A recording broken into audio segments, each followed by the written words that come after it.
Hi there, this is the Athletic Football Podcast, aligned with Manchester United and Newcastle because it's time to concentrate on the Premier League.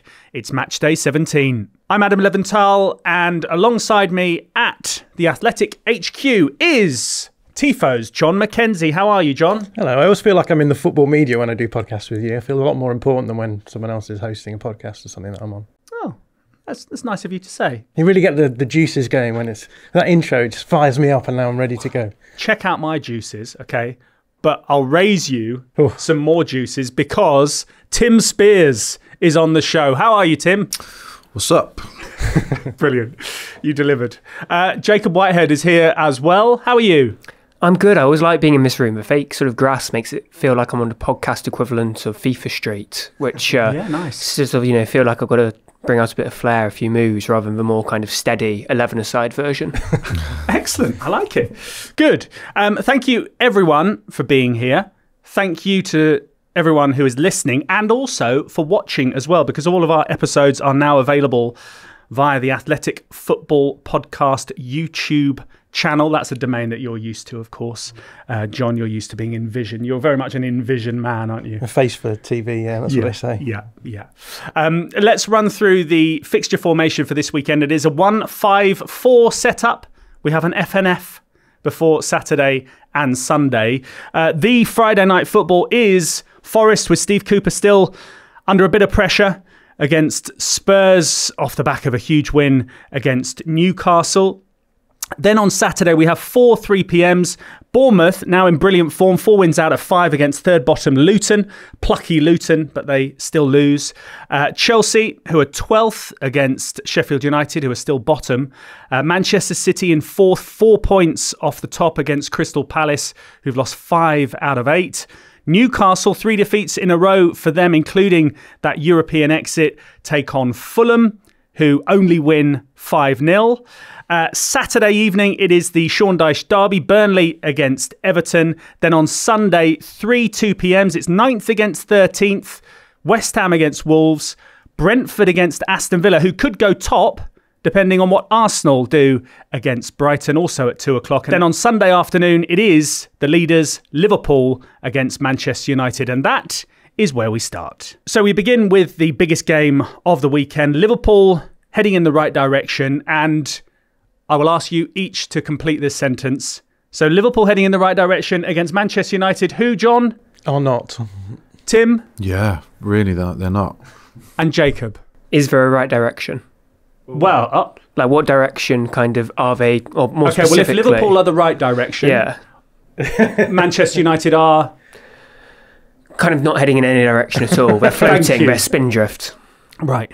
You were half clever and half silly there. Just get on with it. But yes, we'll maybe just leave it for a moment on Manchester United and deal with the positive side of this story, which is Liverpool. And they obviously will have fond memories of the last time these two teams met, 7-0 in this fixture back in March.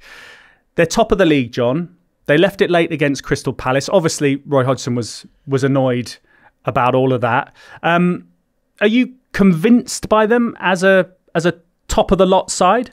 Yeah, it's funny you should ask that. I did a Tifo football podcast on Liverpool this week with Josh Williams, who works for Reach, and I talked to him about this question right at the end of that podcast, and he was saying, I still don't know if they're any good. This Liverpool 2.0, as we're calling them, this rebuild that Jurgen Klopp has done. And yeah, I think I'm in the same boat. Like, there's certain things that you can say Liverpool are very good at, and there's other things where you think, surely they'd need to be better at that if they were to challenge for the title. And I think that's a really interesting question, especially given the fact that we have on top of all of this layer of, usually to win the Premier League title in the Pep Guardiola era, you have to be perfect because Man City are going to be perfect. And this season feels a little bit like Man City have declined a little bit, which means it's opened the door for Liverpool, Arsenal to come in and actually have a really good go at challenging for the title, albeit in very different ways. Liverpool with a really exciting attack and maybe questions about the way they defend, and Arsenal the other way around, really, really strong defence, but questions about the way they attack. So yeah, it's all set us up for quite a nice denouement to the title race. But in terms of whether or not I'm convinced by Liverpool, I'm not sure. Denouement? No. No, you're not having it. No, just don't know. No, just don't know. Yeah, for people listening, what did you just say then? It just means the end. It's a fancy way of saying it. But we were talking about Roy Hodgson before the podcast, so you know. Oh, we were. I thought yes. I'd throw in some fancy words for you. And his use of the word amalgam. Pronounce it in an interesting way. Amalgam. Yeah, fair enough. Each to their own. Tim, on Liverpool, do you see them as going from strength to strength in this season and being front runners from now on in, or are you sort of still on the fence in terms of their convincingness? No, I think they're there. What I like about them is that they're not relying on one or two players in particular. Obviously Salah's goals, but they're really mixing it up. Their bench is very strong and they're still missing some key players. Well, obviously at the moment they've got McAllister and Robertson and Jota out, but yeah, his use of the bench was picked up in an article on The Athletic this week. Jurgen Klopp's use of his bench, and he's made more subs than anyone else, but they've used the second fewest number of players, so 23 players and 138 substitutions, which just sort of suggests a very good use of his squad. But they've got a substantial core group, bigger than some of their rivals, I would say. Obviously subs are doing very well for them. Harvey Elliott scored the winner last week, 11 goals from subs this season in all comps, which is a league high. And yeah, like I said, they've obviously got this revolving attack, but also in midfield, lots of options. Curtis Jones was a key player earlier in the season. You know, he's on the bench now. They could bring on Gakpo the other day, Joe Gomez, Elliott, Konate. So they look really strong. They look set for the course for me. I'm not sure they'll be sort of runaway leaders come next April, but they're going to be there or thereabouts. I think there's just so much quality there, and not just an 11. They're unbeaten in their last 7 against Manchester United. They've received the green light on 7,000 extra seats ahead of the game, so it's going to be one of their biggest ever crowds. It's just got all the makings for another Liverpool win, hasn't it, Jacob? Especially the way that Manchester United arrive. Yeah, I mean, well, Manchester United haven't even scored at Anfield in the league since I think it was 2018, which is faintly ridiculous, seeing as it's kind of meant to be a rivalry, and it's only been one-way traffic so far.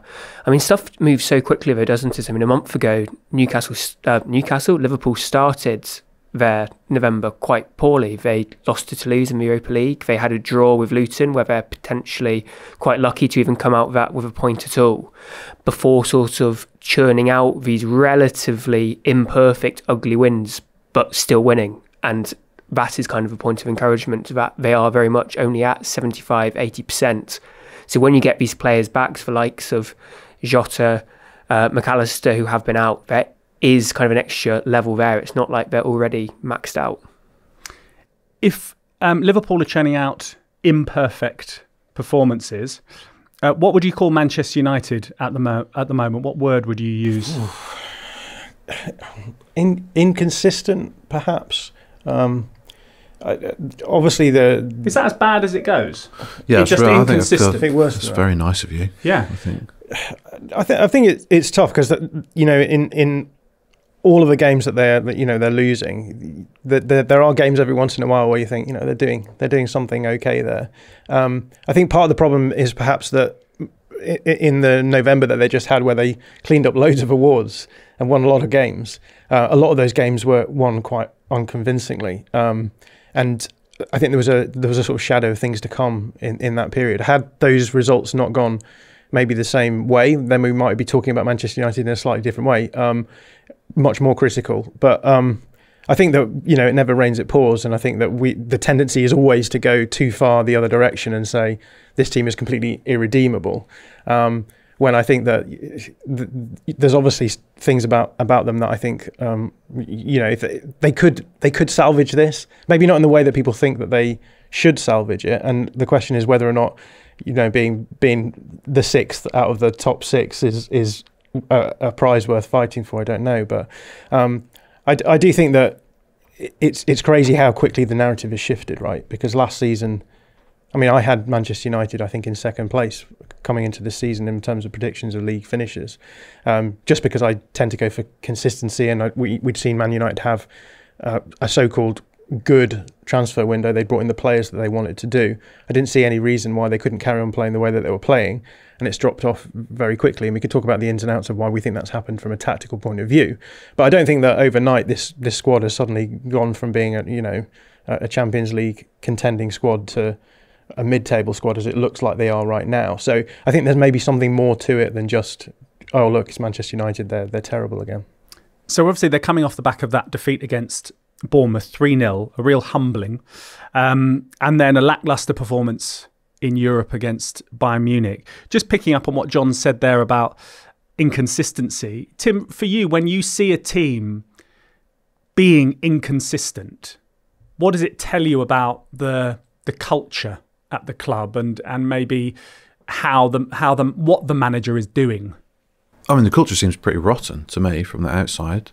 The ill discipline. But Scott McTominay says it's not toxic. It has been toxic in the past. It's not toxic now. People have got to ignore that because he's in a press conference before a Champions League game and he's been asked about the dressing room morale. Yeah. He's not going to say it's terrible.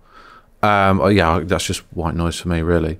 Sorry, Scott. So dismissive. No, I don't know. Yeah, what else is he going to say when asked that question? Well, he could say it's difficult. It's not the best place, obviously, because we're losing games. He could say that. The fact that he was having to rule out it being toxic does maybe lend itself to the fact that that's a big discussion. I'm sure it has been worse when Ronaldo and potentially Pogba were disruptive influences on that dressing room with managers who couldn't handle it. Then I can imagine it was worse. But it doesn't feel much better now. And we talk about inconsistency. They're actually very consistent because they lose to all the teams above them in the table, and they unconvincingly beat Brentford 2-1 with stoppage time goals, and Luton 1-0, and Sheffield United 2-1. With bad performances here, or in different average performances. So I think it's pretty shocking how poor they are. I think they've gone backwards, and it's only the uncertainty over the ownership and a lack of alternatives in another head coach that's sort of keeping this going, I think. Now, this will annoy Manchester United fans, but do you enjoy seeing Manchester United fail and looking lacklustre? Yeah. From a personal point of view, yeah. If you're asking me as not as a journalist at all, but as a fan, yeah, I grew up in the 90s, so yeah, with a dislike of Manchester United, no offence. Well, no, because I saw I won't name him, but I saw a thread from a journalist who'd been at the game, and he was saying it's not good for English football to have a huge superpower like Manchester United struggling, because it shows someone so big or a club so big can be hollowed out and suffer. But you're quite happy with that? Yeah. Yeah. Yeah. That's fine. I'm not saying that it's right. That doesn't or wrong. mean I can't talk about them in glowing terms and give a neutral assessment of their performances. But yeah, purely as a fan, I'm sure we all have our particular likes and dislikes of certain teams, Adam. Yes, but I don't want to talk about Luton yet. We'll talk about them later. A bit more on Manchester United and the fact that, yes, they've been inconsistent, but they have got over the line in some games. They've most of the time needed Bruno Fernandes to do that because he has done the best things that they have done in a difficult run, and he's not going to be there because he's picked up 5 bookings. That's a bit of a hit, isn't it? Yeah, the thing which always strikes me about Ten Hag's Manchester United is that they don't feel like a team of problem solvers. They can go out and they can sort of hit their plan A, and if they're allowed to do what they set out to do, they can put out good performances. Whenever they're kind of challenged or something comes slightly unexpected, they're very badly equipped to deal with that. Now, some of it might be the culture and having to pick each other up together. Some of it might be a lack of tactical flexibility with some of the squad they have. But Bruno Fernandes is probably the player they have who is most capable to solve problems on the field, to adjust stuff, to have the tactical understanding, to move people around and to even feed back to the manager. And he's got his own technical ability to make stuff happen, whether it's assisting, scoring, whatever. So without him, when Manchester United are given these challenges and the bar to what constitutes a challenge seems to be getting lower and lower and lower every week, they're going to be in quite a lot of trouble without him. Before we came on air, John and I were sat around the lunch table. Art de Rocher came over and he taught us a new word. He did. Which was shipping. Okay? Shipping. I obviously thought that's 3 to 5 working days, postage and packaging. It's not that. It is, John, tell us what it is in brief. Well, as far as I understand it, I was in the dark as much as you are, but it's when you sort of create this fan fiction about individuals within whatever cultural artifact that you're interested in. So it could be, I think the example given was Harry Potter and finding a couple of characters in that who you think these should definitely, or they actually are in a relationship in this fictional world. But I suppose you're going to suggest we could apply it to football. I am. You saw that coming a mile off. I don't like the way that you're still looking at me as though I'm going to be the guinea pig in this test. It is more, I'm trying to sort of draw that into Manchester United. And obviously Erik ten Hag is still in charge, and he may well stay in charge for a long period of time. We're waiting to see what the Ineos impact has at Manchester United. But if Erik ten Hag weren't to be there, who would you bring in? Because there's been strong links over the last 24 hours with the likes of Graham Potter. Not Harry Potter, Graham Potter. Who would you see as the right guy? And if Potter were to be the guy, is that the right There's too many layers to here. sail in? My head is all over a whirl, but especially when it comes to Man United at the moment, shipping is the only thing they usually ship is goals, right? So it's good. There's already, let's get that joke in out of the way. It's interesting. I've just made a video for Tifo actually, how to fix Manchester United, and I focused on what are the 5 things that Jim Ratcliffe has to do once he takes over sporting control of the club. And the first thing that I've got on that list is bring in a sporting director who can protect the long-term interests of the club, the long-term sporting interests of the club. So for me, the question of who should they bring in next is an incidental question to who should they bring in as their sporting director, because of the way I see it, part of the problem that Manchester United have had is that they haven't had this long-term vision where they can say, okay, it's easy for us to focus on the short-term goals because, the manager needs to get wins. On a rolling 5-game basis, the manager will always be thinking 5 games ahead, probably not much further than that. And everyone who sort of floats around the sporting director then is worried about short-term effects. What you need to do as a club is you need to bring in coaches and personnel around that sporting director who are going to try and deliver the long-term sporting vision. So the manager they should bring in is the manager who can, in the short term, bring that long-term vision of a sporting director out in the best way that the sporting director sees possible. So for me, the most important thing for them to do is to bring in sporting director, get him to sort out the philosophy of the club in terms of what they want them to be doing in terms of playing style, develop a game model and say, this is the way we want our teams to play. This coach is going to be the person that we're going to trust to enact that vision on the pitch. And then all of the departments around that then are all going to be focused on delivering that vision on the field. So we're recruiting players against that game model. We're not just recruiting players for Erik ten Hag. We're saying Erik ten Hag is trying to adopt this vision on the field. The recruitment department are bringing in players to be able to suit that style of play. And then everyone orbiting around the sporting director then should have the short-term goal of being able to bring that out. So I think I've maybe deflected the question a little bit here, but I do think that this is, a lot of people responding to that video said the solution is sack Erik ten Hag and bring in this coach. And we've seen Man United do that for years. They've always sacked the coach and brought in a new coach. Sometimes it's taken longer than maybe other clubs would have done. But I think the root problem here is that there hasn't been that long-term vision. You bring in a coach like Erik ten Hag who plays a very certain style of play, and then at the beginning of last season loses a couple of games and then goes to ultra pragmatism. And now we're in this sort of constant churn where it's like he's got so used to just having short-term results that they've not been able to do any of the long-term stuff. And I think that's because of the pressure that's put on the manager to be able to have these short-term results. So for me, it's just a culture change that's needed. Once you've sorted out that culture change in terms of how you look in terms of long-term vision, then you can start worrying about managers. It's remarkable that they haven't done that.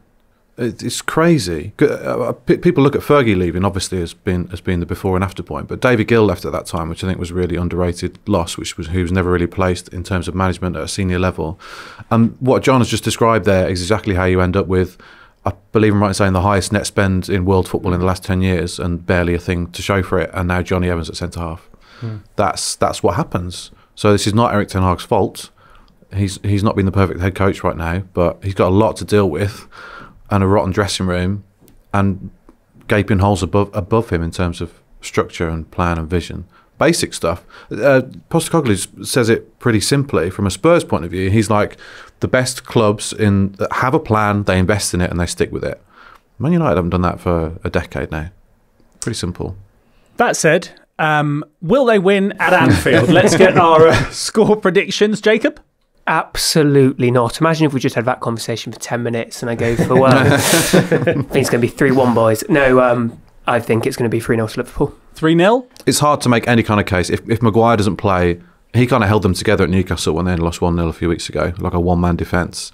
That's the only way they can get a draw out of this game. It's 5% chance of a win. Yeah, I don't see it happening. I think it'll be a heavy defeat. Yeah, and both Maguire and Shaw went off injured, didn't they? Yeah. Didn't they, against Bayern? Your prediction, John? Man United and Liverpool are both best when they're playing transitional football.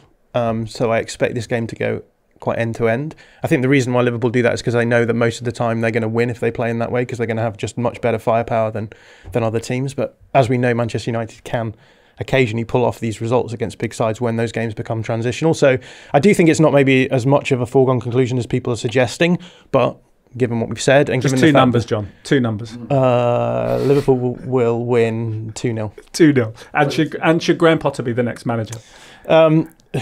Yes or no?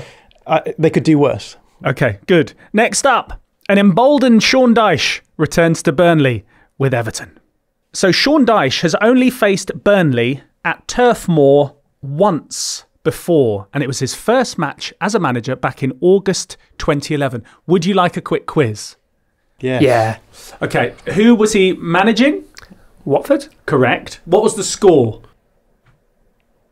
They won 1-0. No, it was 2-2. And there were 3 players on the pitch for Burnley, 3 of which still play in the Premier League, 1 of which still plays for Burnley. Can you name those 3 players? 2011, Burnley, 3 of them are still playing in the Premier League. 12 years ago. Yeah. Any guesses? 3 really blank faces. They still got Jack Cork. No. Charlie Taylor. No. Not Tarkovsky, is it? No. Who plays up front? Got a ponytail. Rodriguez. Correct. He's still there, and there was 2 other players. He's gone and come back. It doesn't quite count. Well, it sort of does. 2 other players. 1 plays for Newcastle. Ooh. Cheapers. Kieran I've got 2 Trippier. children, Kieran Trippier. and this is like I'm leading both of them across the road. Right, here we go. Come on. Burnley quizzes. Not what we're expecting It's not working. today. It doesn't matter, does it? Trippier and me. Move on. You? A win. Yeah, not have me. you down as It may well. as well have been me. I may as well have been playing. And that was the least successful quiz that I've ever taken part in. A win could see Everton 7 points clear of the relegation zone. It's a huge game for our Everton fan, Jacob Whitehead, in the studio. You must be, it's weird, 10 points deducted, but absolutely loving life at the moment, right? And I think points is correct because it shows the extent to which the PL has embedded themselves in Everton's season. Fantastic. But no, I mean, it's basically already been almost caught up with in terms of they lost to Manchester United straight after the deduction, and then 3 successive wins since, which it feels far longer. It was only under Carlo Ancelotti the last time that Everton won 3 successive games, so not awful. It feels awful. But it's weird to have optimism. I was saying to a friend the other day, it kind of reminds me quite a lot of the early David Moyes days when there was an overperformance in the squad in a relatively kind of no-name group who are all really together for each other and galvanised by something, as opposed to sort of 8 years of underperformance. And it's quite nice to have that flip. However, Burnley with a point to prove, Everton slight danger of overlooking this after 3 sort of wins against probably more successful sides. I'm still wary. I've still got the Everton doubt in me. But that's just you as an Everton fan, isn't it? That's, you shouldn't really be worried because you're heading in the right. You are heading in the right direction, much like Liverpool. Yeah. Let me just cross to our moral compass in the room, Tim Spiers. With Manchester United, you've already said you'd like to see a big club like that fail. With Everton, Can't wait for the YouTube comments on this. the 10-point deduction. The fact that they are fighting back and you're seeing a galvanised group and they're sort of that siege mentality, do you like that at the same time? Or do you think, I would have liked to have seen that 10 points really sort of get them down in the dirt and see them flushed out of the Premier League? I think they've been a bit hard done by with the amount of points that have been taken off them. But people will inevitably talk about fighting spirit and backs to the wall and togetherness. But it's about more than that. They're playing good football, effective football, than they were before this. The numbers were always, John's underlying numbers would have said they were doing pretty well anyway, or they weren't far off. They're just missing a couple of key players and work to do it both ends of the pitch. But he's done that. They got 22 points from the last 11 games. This is not, we've had 10 points taken off us, we're gonna start fighting harder. There's a good team here. Yeah. And that's why it's a weird one, this game, because you look at it and you think 6-pointer, but it's not really, because if Everton continue on the path they're on, they're going to be nowhere near relegation. Burnley are looking at Forest and Palace to potentially try and catch, and they're a long way behind. So yeah, Everton really impressed with how they play to their strengths. It is, it's direct, it's long balls, it's quick, it's set pieces, it's counters, not much possession, but lots of shots. And he's got them working in a short space of time. And as Jacob will know, that's not easy with a club which has had a losing culture for the past sort of couple of years. So to be 10th in theory is one of the jobs of the season so far, I think. I think that the last 3 goals they've scored kind of shows off some of this development. Kind of everyone's got the image in their heads of what Dyche ball is, and it's not that. The 3rd goal against Newcastle was a 29 pass flowing move, which Beto finished off, and Everton are not a massively technical side. I mean, that is a sort of impressive thing to do, even against a tired Newcastle side, as we are always told. The first goal was against Chelsea, was massively direct. Dyche said sometimes we do play it out the back if we can do it quickly. It's all about changing the picture rather than just getting it forward quickly. Mikalenko, massively improved player, beautiful through ball to McNeil, drives onwards, Decore puts away a good rebound. And the 3rd goal, we're back to the classic Dyche. It's a set piece, it's chaos, it's a rebound, and it's a cracking finish from Dobbin. But just kind of variety in those last 3 goals, how it's not just one type of football, it's the basics, but it's also direct, vertical, kind of shows just how much they're developing. Let's go to the underlying numbers of Tim. Dyche ball. No. Yeah. It's Dyche ball. Who doesn't have a ball? I would not, to be honest, Jacob, Dyche ball. I wouldn't say Dyche ball is a thing. I don't think I've come up with that. I think it's definitely been I think Dyche ball would have established. probably previously been used as a stick to beat Burnley with. It does sort of sound like a piece of technology which James Dyson would have come up with. Tell us about the underlying numbers of Dyche ball. In terms of the expected goals, and as we know, expected goals just they take the chances that are created and try and assess the quality of those chances. When Sean Dyche first arrived at Everton were putting up relegation numbers in terms of their attacking approach. Now they've jumped up to European qualification levels with their numbers in very much at the beginning of this season. So they jumped up. I actually made a video at the beginning of the season saying Everton are better than people think. We probably didn't have the most ample sample size at that point. But what was clear is that, if Everton were going to make a step up, this is what it was going to look like. And since then, that improvement has continued. And now Everton are, I guess if we get rid of their points deduction, they'd be in the top half of the table. And that seems, according to the underlying numbers at any rate, entirely justifiable. And this is the interesting thing about this iteration of Dyche ball, right? As you said, it was previously maybe a stick. I see every time anyone says anything with ball at the end of it, a part of Tim dies. Spears ball. Yeah. How much of you it's is not a fact. How much of you is dead because of people using X ball? It's just Gary ball was the one that really, I know. All right, it's Gaz ball, but it's yeah, it's too much. I'm sorry. Carry on. I'm simply using it to wind up Tim from here on in. But you said it was a stick to beat Burnley with. Yeah. What we've seen since Sean Dyche came in at Everton is a very different approach. It is about, as Jacob was saying, this ability to attack directly and effectively. It's not just about being able to defend in a low block for long periods and try and hit on the break. It is very much based around, actually, we are going to try and be more of an attacking team than worrying about our defensive numbers. So yeah, it's quite frankly impressive what has happened. Clearly, since Sean Dyche went away, he's been spending some time thinking about how he's going to develop his approach to football, and we're seeing the fruits of it now in the Premier League. Simply because he panned my Burnley quiz, I'm going to ask Tim about Burnley's performances of late. The fact that they drew against Brighton and also beat Sheffield United in their last 3 games. I know at that point that was when Heckingbottom was on his final moments. But the shoots are slightly green for Burnley. There's something there that could be worked with, that could edge them out of the relegation zone. I mean, do you think? They have improved pretty considerably from the start of the season. The last few results, as you say, beat Sheffield United 5-0. They should have beat West Ham at home, but got done with those 2 late goals, which was a real killer. And then they should have got something from Wolves away, to be honest. But they just don't have that belief, I don't think. But their defensive performances have improved. For 3 games in a row, they had XG conceded of fewer than 1. And they got a point at Brighton, despite being a far inferior team. There are shoots of recovery. I think it's already too late, to be honest.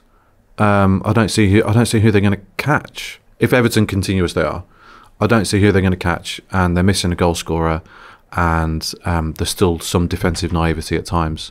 And too many. If they started the season like this, you'd give them a fighting chance, but I just don't see it happening. Yeah, the only low-hanging fruit at the moment that are heading in the wrong direction, which is surely going to be the title of this podcast, are Crystal Palace and Nottingham Forest, which we will come to a little bit later on.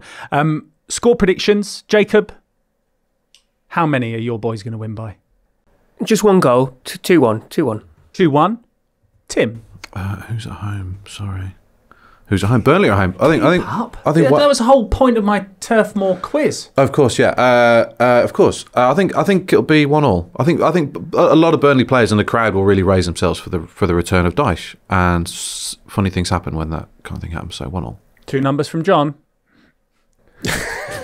I'm going to say 0 and 3. 0-3.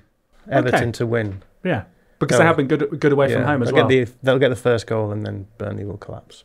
Okay. Up next, 12th place Chelsea have just 1 victory in 5, but they hope to get back to winning ways. They are up against Sheffield United, though. So last weekend, Chris Wilder got his first win since returning as Sheffield United manager. They head to Stamford Bridge to face a Chelsea side in desperate need of a win. John, Mauricio Pochettino seemed as if he'd got them in a better sort of fettle, didn't he? But now they're closer to the relegation zone, just 10 points above the drop zone, than they are to the top 5. What is happening with Chelsea at the minute?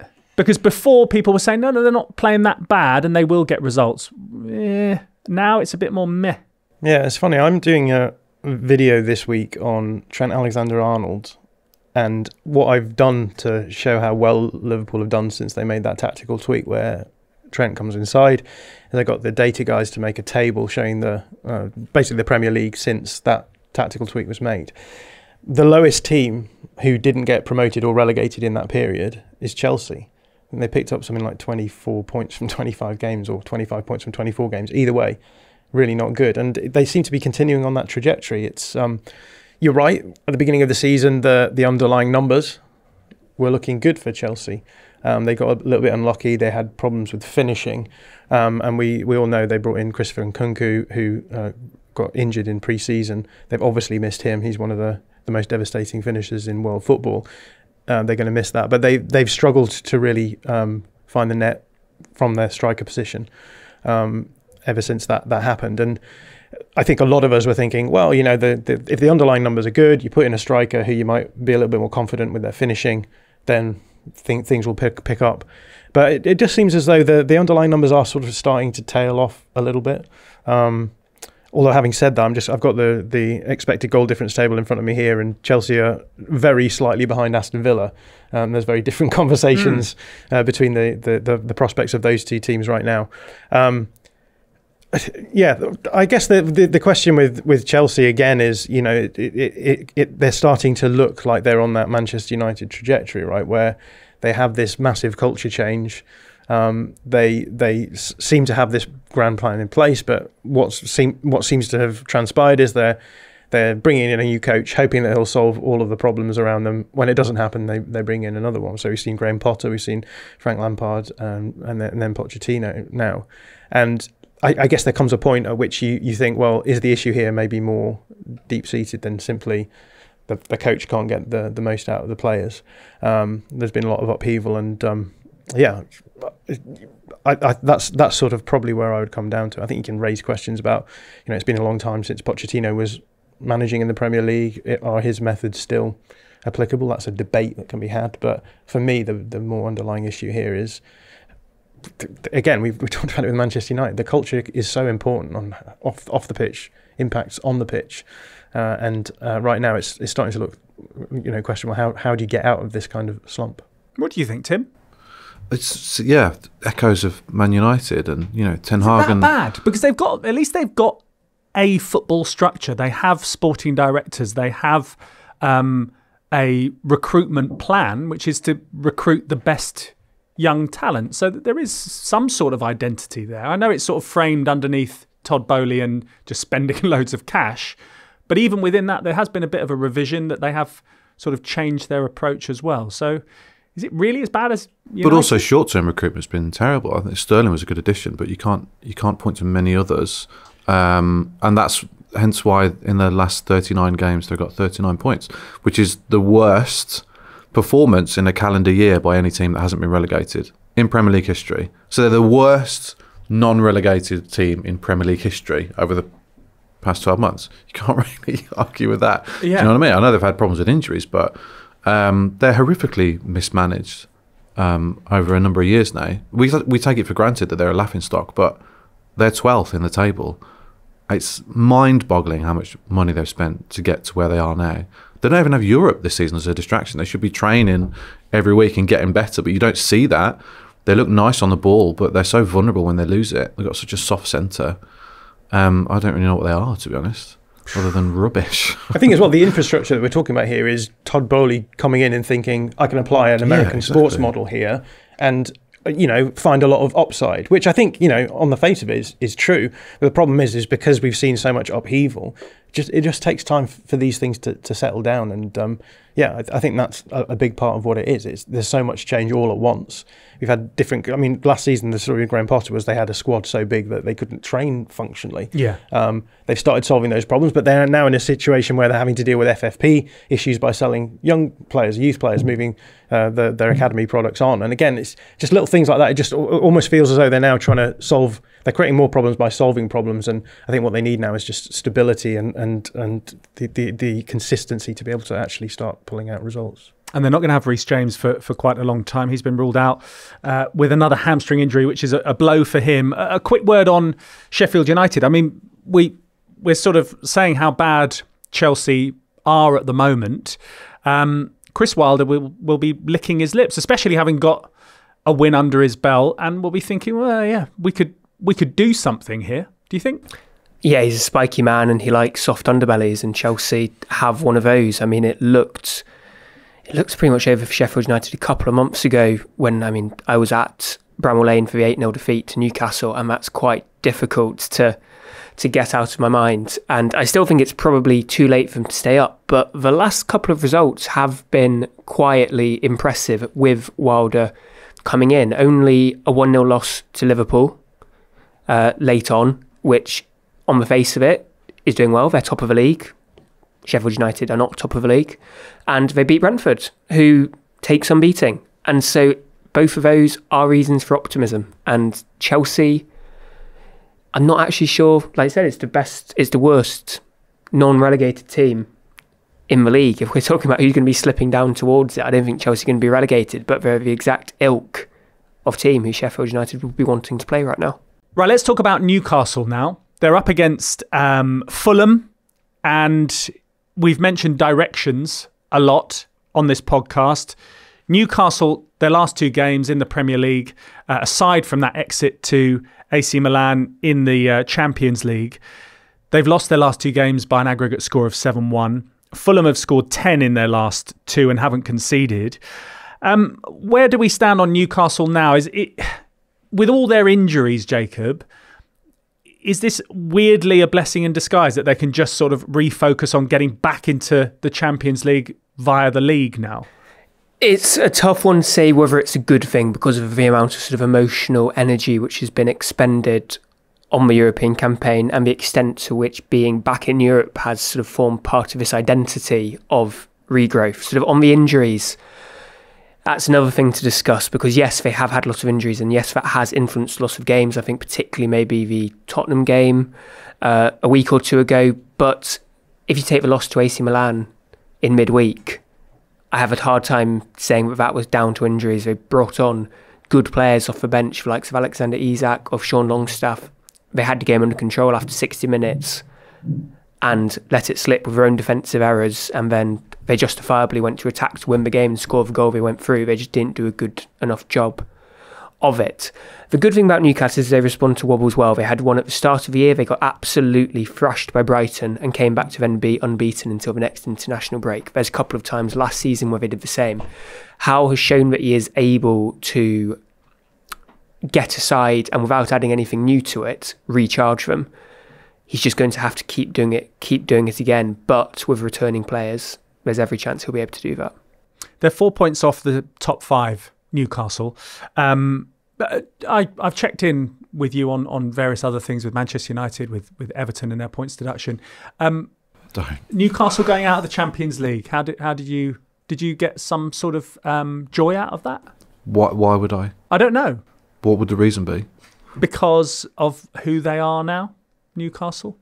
No, I don't particularly get any joy out of that. I don't think it's the big sort. It's not good for the coefficient, is it? No, it's not good. No, Gazball's on its way to the Europa now rather than the Champions League. It's a good game. It's a horrible time to play Fulham. This last team you want to play. They're completely re-energised as opposed to Newcastle look out on their feet.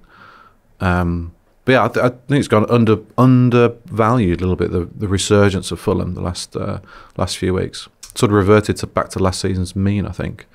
And with Raul Jimenez scoring, yeah. How much do you like seeing him score? No, it's great. Honestly, like, it's been a tragedy watching him sort of disintegrate from genuinely, well, for my money, one of the best number 9s in the Premier League at that time, also possibly in Europe, and the kind of clubs that were looking at him back that up, and the numbers back that up.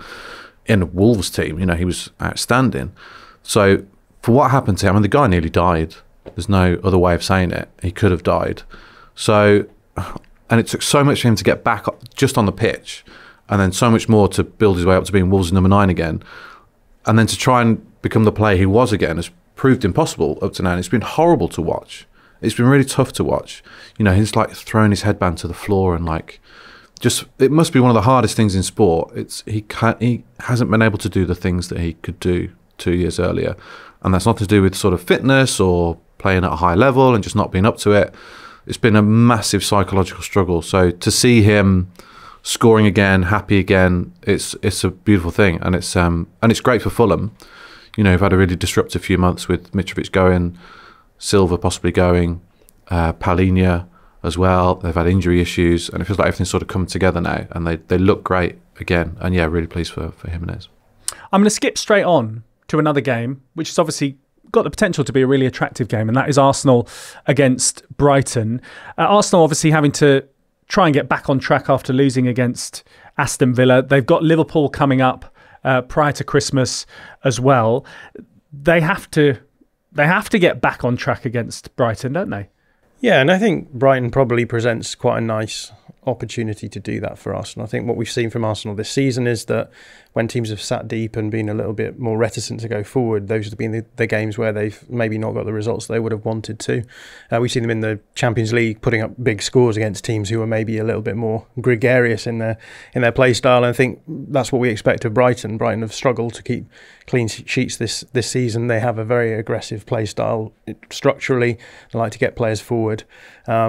And I think that could represent the sort of game where, if things go the right way for Arsenal, then they could get back on the winning ways in the Premier League. But equally, having said that, Arsenal did lose to Brighton at the end of last season. Brighton can be devastating in sort of transition, and that will be something that Arsenal will want to avoid. But again, Arsenal, as we said towards the beginning of this podcast, their defence is what sets them apart from everyone else at the moment. So they're very well set up to avoid those counter-attacking situations where Brighton can be so devastating. So yeah, it'll be a fun game, I think, and I think that it should suit Arsenal. Quick word on Bournemouth against Luton as well. Andoni Iraola.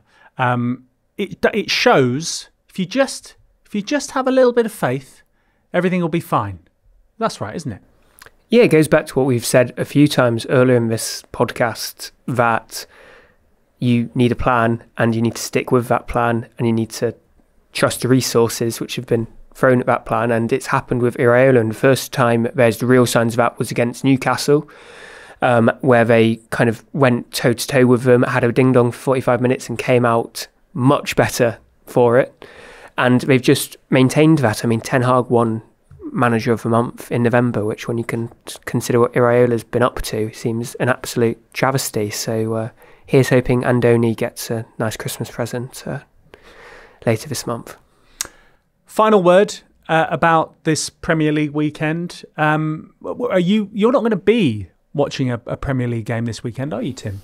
No, I'm going to Zagreb to watch Dinamo Zagreb, as I'll find out over the weekend, against Hajduk Split, the Croatian ding-dong derby. And we'll be able to find out about how it goes? If I get back in one piece, because it does look quite tasty. You can read about it next week on The Athletic. Look forward to it. Jacob, where are you going? I am off this weekend. Oh, are you? I am. I'm not covering a game. I'm free as a bird, so I'll be consuming all of them, of course, in my back cave with dual screens up. It's funny you should say that, because John actually does have one of those, presumably. I never watch more than one game at a time. Oh no! And then you watch it back on triple speed or something. Only double speed. Sort of strapped down to some sort of this parody caricature that you're drawing of me. I really don't like. No. Yeah, no. It's true though, isn't it? I watch a lot of football. That is it for today. Thank you very much, John. Great to have you on. Yeah, thank you for having me. And to you, Tim. Thanks, Adam. Are you going to be on next week? Don't know. Haven't been asked yet. I'm asking you now. Okay? All right. Okay. Yeah, I'm asking you it's now. Not normally you ask. It's no, I know it's not. But I'm gonna. I just want to just try and be here next week if you can. Oh God. Okay. And Jacob. Thank you. Pleasure to see this podcast going in the right direction. Thank you very much. Well done. IO is going to be back on Monday. We'll be back next week. Don't miss it for another Premier League weekend preview. Oh yeah, and with Christmas coming up, you can now gift the Athletic this holiday season, because you can get a 1-year subscription at the special discounted price of just $19.99 in either dollars or pounds by simply heading to theathletic.com/footballpod. So that is The Athletic for the year for just $19.99. Thank you very much for listening, and we will see you next week. Have a great weekend. If you like this video, click subscribe for more content like this. We'll be joined by the likes of David Ornstein, Matt Slater, Adam Crafton, Carl Anker, and plenty more through the season to bring you the inside track to the biggest stories in football. If you'd like to listen to the full episodes for free, search the Athletic Football Podcast wherever you get your podcasts from.